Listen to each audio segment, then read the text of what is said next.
Hi guys, and welcome to digitalgrog.com.au. This is Jeff here, your host for today.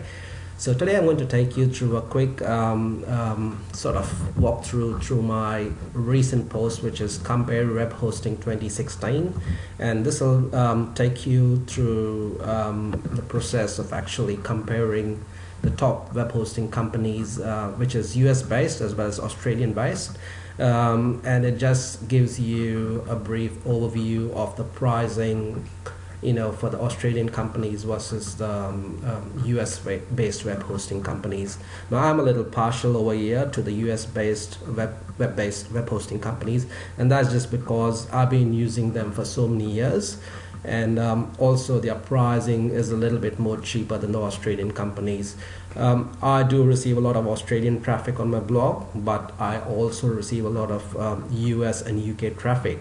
So I mean, for me it really doesn't make a difference whether my web hosting company is in Australia or in the US. So that's one of the reasons really why I actually prefer the US web hosting companies, other than it being a good affordable option really. So let's just go dive into this. So just to give you an overview, that's my website over there.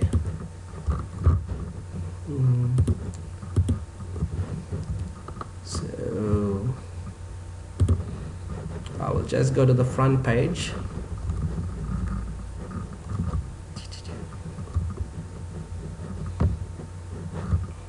That's a recent post that I put down there, and that's a new website building technology as such, and it's quite interesting and quite groundbreaking as such. You can have a read of that, and that's the post that I'm talking about today. As you can see, that's the latest Bluehost hosting web deal. If you click on this banner, you'll be taken to the most recent updated price for Bluehost hosting, and that's one of my preferred and recommended WordPress hosting company as such. If you're starting a blog or a website, I do suggest you go with WordPress, because that's the easiest platform to make a website or a blog.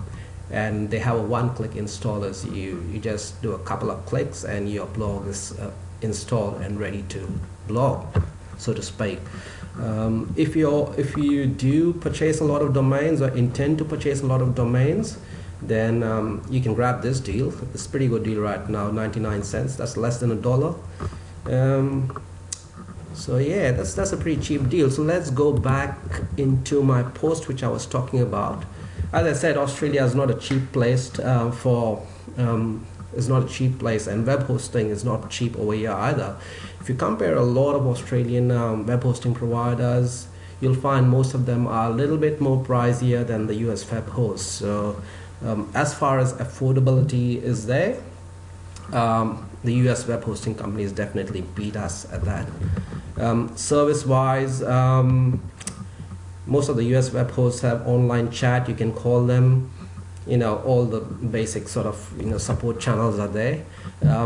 Australian, the one advantage you probably would have is that if it's local, if they have a local phone number, you could call them locally and speak to them. But then again, you don't know about the wait times that would be there. But that's one good point of having a local hosting company. I pretty much haven't run into much problems with my web hosting company anyway, so no urgent problems anyway, so I've never had to actually call them up urgently as such to sort out any problem. It's all over email. I tell them, call them, or chat. I get in touch with them and they come back to me and sort things out. So as you can see over here,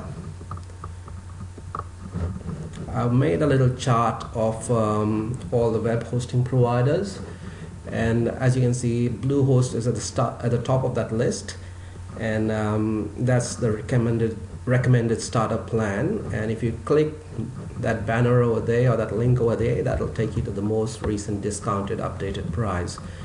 I've put in a few features over there. That's the monthly price that you pay for your hosting. That's disk space. It's unlimited, bandwidth is unlimited. You get a free domain name and you get a free email account. You got HostGator over there. HostGator is a very good company as well. I got hosting with them as well. I've got hosting with HostMonster, which is my current blog. My most new websites are now on Bluehost right now. Then there's Godaddy. Godaddy, I buy a lot of domains through Godaddy. I got 20 plus domains, so yes, Godaddy is my preferred domain buyer as such. Web Hosting Hub, that's another company that's quite popular in the hosting scene. iPage comes up with some really cheap deals. Service, I really don't know because I actually haven't used them, but they are there if you want to go for a really cheap option as such. As you can see, all those details are filled in there. They all normally give you a free email account. There's Dreamhost, there's Yahoo Small Business Hosting. That's an Australian company, Digital Pacific. As you can see, it's $4.90. They used to be much pricier, but they got tend to have a bit of limitations on their disk space. That's only 1 GB over there, disk space, and 10 gigabyte over there. I might have to check on that actually. Free domain name, it wasn't mentioned on the website, so I don't know. Free email, they have that. $4.90 is not too bad. Crucial hosting, $20 a month. That's a bit on the higher side. And they got 50 gigabyte disk space and unlimited, everything unlimited in a free domain. So there's a little bit of a limitation over there as well, compared to that price especially. Host Papa. That's funny. They do have only 2 websites that you can host for that price, whereas with Bluehost and HostGator and HostMonster plans, you could probably get how many domains and websites hosted on that one hosting account. So there's a big difference over there. They have limited it to 100 gigabyte as well, whereas these are unlimited. So that's a bit of a difference over there in those hosting plans, but yeah, that'll give you a brief overview of these hosting accounts. These are pretty popular web hosting companies, and you could go with any one of them, but I would personally suggest, from my experience, I've been blogging for about 10 plus years, and from my experience, Bluehost is a good company. HostMonster, I've been doing well with them so far, but all my new websites are on Bluehost. Godaddy, I have a lot of domains with them. I also got a hosting plan with them. I got a couple of hosting plans really, so I mean I have gone through quite a few of these and know the service, and I definitely recommend Bluehost in that order: HostGator, HostMonster, and Godaddy.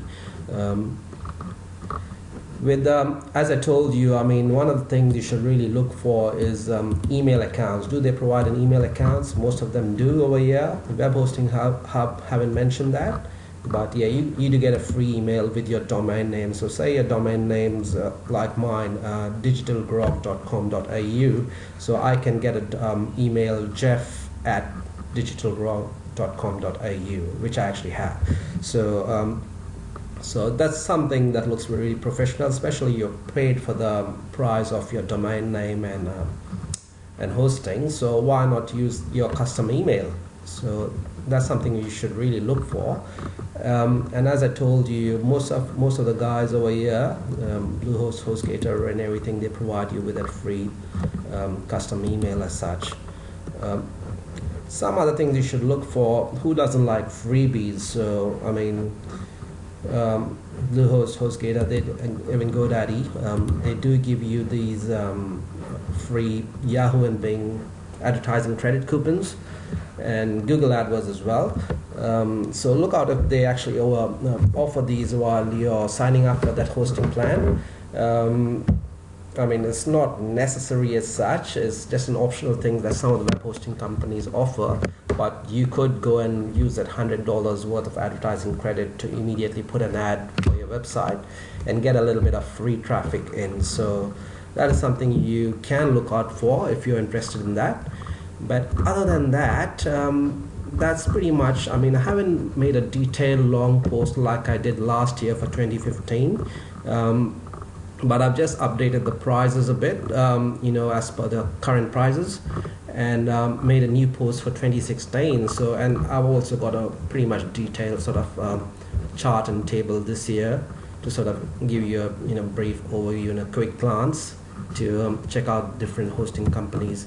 As I told you, you can either click on any of these links to get these deals, or you could even click on any of the banners over here at the side of my blog. If you're looking to make an e-commerce online shop or store, then you might want to check out this post over here, choosing the best e-commerce platform for your online store. I'm in the process of actually doing that. I'm trying out a new online shop as such, so I'll be writing a more detailed post on that a little bit later, but for now I've given you a comparison of the best e-commerce platforms as such, from which you can choose from if you're actually going on that path of creating an online shop. So that basically is pretty much my post on comparison of web hosting companies for 2016. WordPress, as I told you, all these companies use WordPress hosting, and I do suggest that you use WordPress because it's a very easy one-click install as such. You can get a whole blog or website started up and installed in maybe 10-15 minutes. Depends on how well you can do with basic software on your laptop or computer like Word or anything. You should set up a website in 15 minutes max, I suppose. WordPress is used by many top companies. Vogue uses it. As you can see over here, the Herald Sun. There's quite a few top Glamour Italy, and there's even a Google website that actually uses Google Ventures, and the Walt Disney Company. Another thing that you probably would need to look into with starting a WordPress website is your design and theme for your blog. And what I suggest for that is, I've been with Elegant Themes for a very long time. That's one of their new designs, Extra, and that's a pretty good design. As you can see, it's a perfect theme for bloggers and online publication, they said, and it's powered by the DV Builder, which is a pretty awesome new website builder that Elegant Themes have. It would look a bit like this when you put it on your blog. And installing a theme as such on your WordPress blog is just a two-click thing. You just upload the theme and click install and activate, and that's pretty much it. Your new design is activated and ready on your blog, and your blog would just look like that once you click the activate button. I've actually got a post as well which I did recently, and that's guide how to install a WordPress blog theme, so you can check that out if you want to get a decent blog theme for your blog to look good. The theme that I use on this blog is the Solo Stream Clear theme, and I'll leave a few links below this video for the Elegant Themes, which will take you to the most recent updated discounted price, as well as Solo Stream themes. I will also leave you a link to Bluehost and a link to this digital grog comparison post on my blog, so you can just head over there and check it out. And I hope this video has helped you out in some way, and my pricing comparison on my blog helps you out in making the decision. So good luck with your blogging in 2016, and have a good time. Adios.